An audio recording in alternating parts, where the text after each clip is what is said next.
बिहार में रामगढ़ विधानसभा एक ऐसा विधानसभा बन चुका है जिसे हॉट सीट लोग कह रहे हैं। और उस हॉट सीट पर ऐसे ऐसे दिग्गज दिग्गज नेता प्रचार करने के लिए आ रहे हैं, मात्र एक पार्टी को हराने के लिए। वो कौन है? तो बहुजन समाज पार्टी। मैं दोनों तरफ आप लोगों को तस्वीरें दिखाऊंगा, लेकिन मैं बता देता हूं कुछ कि बसपा को हराने के लिए नीतीश कुमार मुख्यमंत्री जो बिहार के हैं वो भी आ जाते हैं एक सीट पर। सोचिएगा, गौर कीजिएगा। वहीं पर तेजस्वी यादव भी आ जाते हैं, सांसद आ जाते हैं, मनोज तिवारी आ जाते हैं, अशोक कुमार सिंह के सपोर्ट में आते हैं। वहीं पर नीतीश कुमार आते हैं, ओम प्रकाश राजभर आते हैं। तो तमाम एनडीए गठबंधन के लोग आ जाते हैं केवल एक बसपा को हराने के लिए। मैं एक एक करके बातें बताऊंगा, लेकिन इससे पहले मैं अपना परिचय देता हूं। मेरा नाम गिरिजा प्रसाद और आप देखना शुरू कर चुके हैं बदलते भारत। उम्मीद करता हूं कि वीडियो आप लोग को अच्छा लगेगा और शेयर ज्यादा से ज्यादा लोगों तक करेंगे। बिहार के रामगढ़ विधानसभा में बाई इलेक्शन चुनाव हो रहा है वहां पर। अब उस दौरान बहुजन समाज पार्टी के सतीश सिंह उर्फ पिंटू यादव है बहुजन समाज पार्टी से, और आरजेडी से जगदानंद के छोटे पुत्र यानी सांसद महोदय सुधाकर जी के छोटे भाई अजीत सिंह आरजेडी से मैदान में हैं। वहीं पर बीजेपी कहूं या एनडीए गठबंधन की तरफ से अशोक कुमार सिंह है, और एक पार्टी है जो स्वराज जन स्वराज पार्टी है, उससे सुशील कुशवाहा है। लेकिन सुशील कुशवाहा को दरकिनार कर दिया जाए तो बसपा को हराने के लिए, पिंटू सिंह यादव को हराने के लिए वहां पर आरजेडी से तेजस्वी यादव आ चुके हैं, जगदानंद, सुधाकर सिंह सांसद महोदय और अजीत सिंह, तमाम लोग। सोचिएगा, उप मुख्यमंत्री दौरा कर रहे हैं एक विधानसभा, यानी कि बसपा को हराने के लिए। गौर कीजिएगा, बसपा को हराने के लिए एक विधानसभा। दोनों तरफ तस्वीरें लगाऊंगा, अब मैं उसमें व्याख्यान भी थोड़ा दूंगा।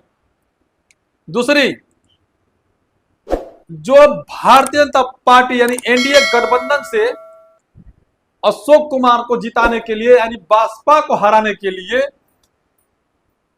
नीतीश कुमार मुख्यमंत्री आ जाते हैं, मनोज तिवारी आ जाते हैं, ओम प्रकाश राजभर आ जाते हैं, और तमाम दिग्गज दिग्गज नेता बीजेपी के आ जाते हैं बसपा को हराने के लिए। और एकमात्र अकेला पार्टी है जो बहुजन समाज पार्टी इकलौता एक बिना गठबंधन का, वह सबको पानी पिला के रखी है। और वहां पर कॉम्बिनेशन जो बन चुका है एससी एसटी ओबीसी माइनॉरिटी का, वाकई में इस बार का जो चुनाव है वो 2025 का चुनाव को तय करने वाला है। इसीलिए लोग रामगढ़ पे चक्कर लगा लगा के खुद वो चक्कर में पड़ गए हैं कि आखिर क्या किया जाए। तो बहुजन समाज पार्टी के बिहार प्रदेश लेवल के अधिकारी रामजी गौतम भी आए हुए थे क्योंकि उनकी सीट नहीं है, और लालजी मेघानकर भी आए हुए थे, और अनिल पटेल भी बक्सर लोकसभा के जो प्रत्याशी थे वो आए हुए। सभी ने अपने अपने तरीका से किया, लेकिन जो आप लोग तस्वीरें दोनों तरफ दिखा रहा हूं मैं कि दोनों तस्वीर में आप देखिए कि किस पार्टी में कितना लोग आए हुए हैं। ये रोड शो है, रोड शो पे जनता कितना आए हुए हैं।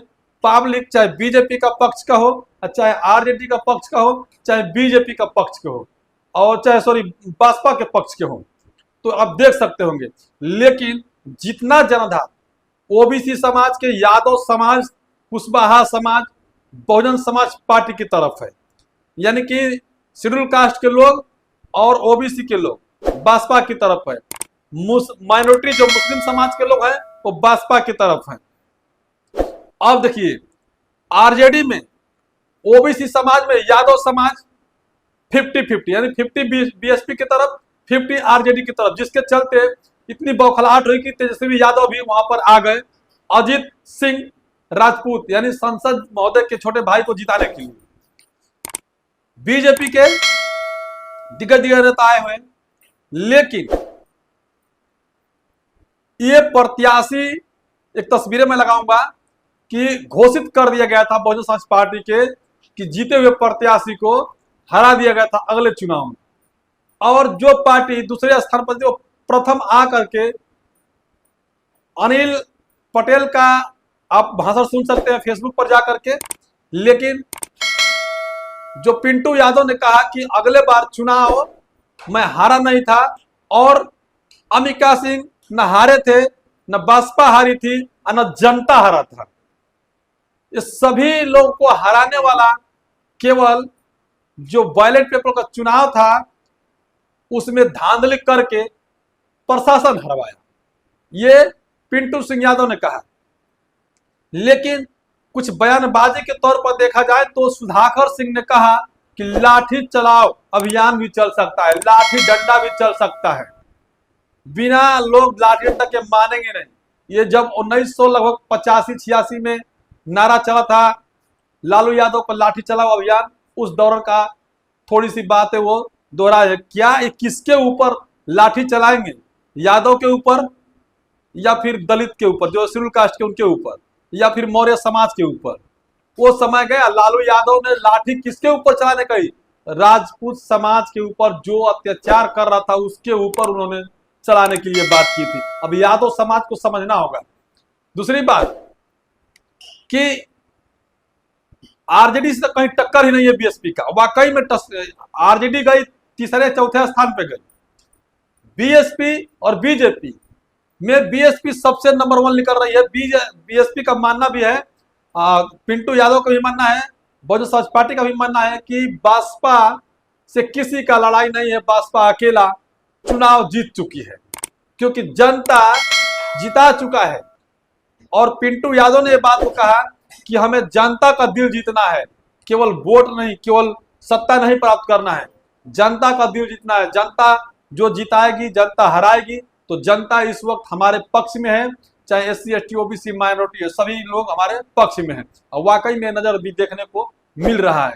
तो इस तस्वीर से पूरे एक पार्टी को, यानी पर्टिकुलर बता रहा हूं कि एक पार्टी बहुजन समाज पार्टी को हराने के लिए मुख्यमंत्री, उप मुख्यमंत्री, सांसद, तमाम लोग यहाँ पर आ जाते हैं केवल एक बसपा को हराने के लिए।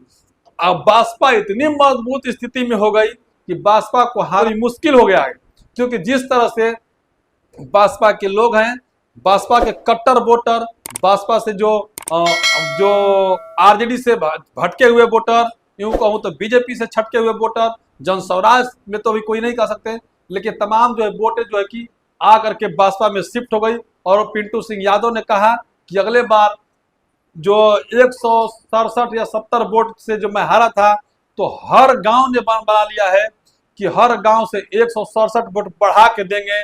तो आप सोच सकते होंगे कि कितना उनको वोट प्राप्त होने वाला है, यानी कि लाख वोट से ऊपर हो जाएंगे, बम्पर वोट से जीतेंगे। 4 गो आम चुनाव हो रहा है वहां पर बाई इलेक्शन का, वहां पर चारों में से सबसे ज्यादा बम्पर वोट से बहुजन समाज पार्टी जीतने जा रही है चुनाव, वो भी पिंटू सिंह यादव।